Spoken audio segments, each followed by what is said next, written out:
प्राचीन काल में कौशलपुर नामक एक नगर था। वहां के राजा चंद्रकेतु बुद्धिमान और पराक्रमी थे। उनका एक वीर और नेकदिल पुत्र था, राजकुमार चंद्रप्रभा। एक रात राजा चंद्रकेतु ने एक अद्भुत सपना देखा।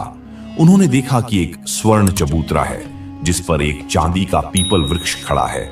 उस वृक्ष की डालियों पर एक सुनहरी चिड़िया बैठी है जिसकी चोंच हीरे मोतियों से जड़ी हुई है।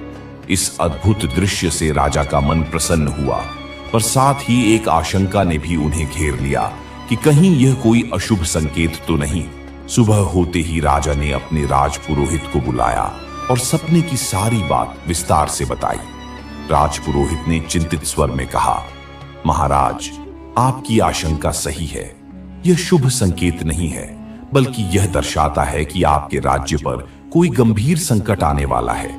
इस संकट से बचने के लिए हमें उस सुनहरी चिड़िया को खोजना होगा। राजा ने यह घोषणा करवाई कि जो भी इस चिड़िया को ढूंढ कर लाएगा उसे महान इनाम मिलेगा। किंतु नगरवासियों को यह कार्य असंभव प्रतीत हुआ और कोई भी आगे नहीं आया। जब राजकुमार चंद्रप्रभा को यह झात हुआ तो वे पिता के पास आए और दृढ़ता से बोले, पिताजी, चिंता न करें, मैं इस सुनहरी चिड़िया को लेकर आऊंगा। राजकुमार अपनी यात्रा पर निकले। वे घने जंगलों, ऊंचे पर्वतों और गहरी नदियों को पार करते हुए आगे बढ़े। रास्ते में उन्हें एक तपस्वी मिले जिन्होंने कहा, राजकुमार, यह कार्य अत्यंत कठिन है, परंतु मैं तुम्हारी सहायता करूंगा। यह लो, यह लाल पत्थर है। जब भी संकट में पड़ो इसे निकाल लेना, यह तुम्हें राह दिखाएगा। राजकुमार ने कृतज्ञता पूर्वक वह पत्थर लिया और अपनी यात्रा जारी रखी। कई दिनों की कठिन यात्रा के बाद उन्हें एक भव्य महल दिखाई दिया। वह महल इतना सुंदर था कि राजकुमार उसकी ओर आकर्षित हो गए और अंदर चले गए। किंतु जैसे ही वे अंदर पहुंचे, उन्हें आभास हुआ कि वे किसी भूल भुलैया में फंस गए हैं। वे जितना भी चलते, बार बार उसी स्थान पर लौट आते। तभी उन्हें तपस्वी की बात याद आई। उन्होंने लाल पत्थर को निकाला और जैसे ही उस पर हाथ फेरा, एक रहस्यमयी द्वार प्रकट हुआ। वे तुरंत बाहर निकल आए। कुछ समय बाद वे एक गहरी गुफा के पास पहुंचे। अंदर से किसी के रोने की आवाज आ रही थी।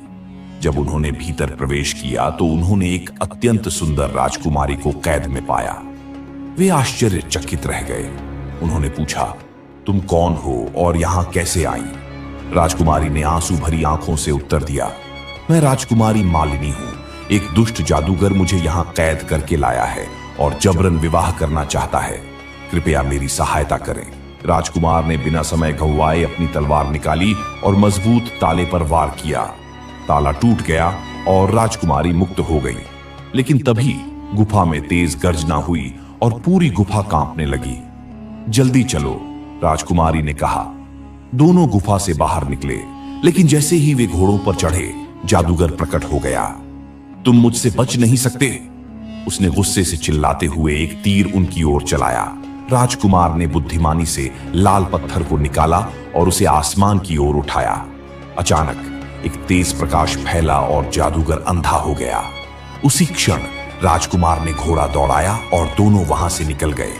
राजकुमारी ने राहत की सांस ली और कहा, तुमने न केवल मुझे बचाया, बल्कि इस राज्य को भी एक दुष्ट से मुक्त किया। अब मैं तुम्हारी सहायता करूंगी। मैंने उस सुनहरी चिड़िया को देखा है, वह इसी जंगल में है।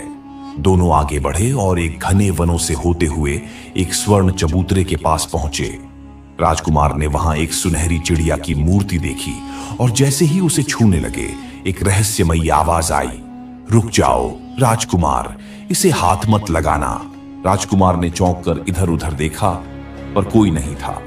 फिर वही आवाज आई, मैं वही चिड़िया हूं जिसे तुम खोज रहे हो। इस चबूतरे को छूते ही तुम इस जादू में फंस जाओगे और जादूगर की योजना सफल हो जाएगी।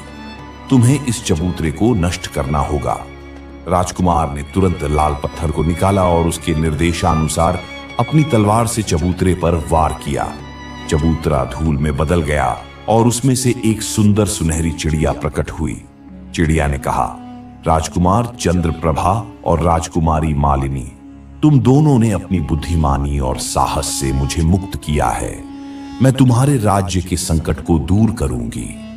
राजकुमार और राजकुमारी चिड़िया को साथ लेकर अयोध्या लौटे।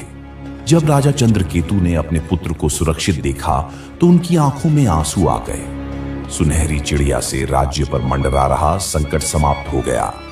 राजा ने खुशी खुशी राजकुमार चंद्रप्रभा और राजकुमारी मालिनी का विवाह करवा दिया। पूरे राज्य में उत्सव मनाया गया और चंद्रप्रभा की वीरता और बुद्धिमानी की कहानियां दूर दूर तक गूंजने लगीं। इस प्रकार सत्य, साहस और धैर्य के बल पर राजकुमार चंद्रप्रभा ने असंभव को संभव कर दिखाया और अपने राज्य को गौरवान्वित किया। दोस्तों, कहानी के अंत तक जुड़े रहने के लिए आप सभी का दिल से धन्यवाद। आज की कहानी आपको कैसी लगी?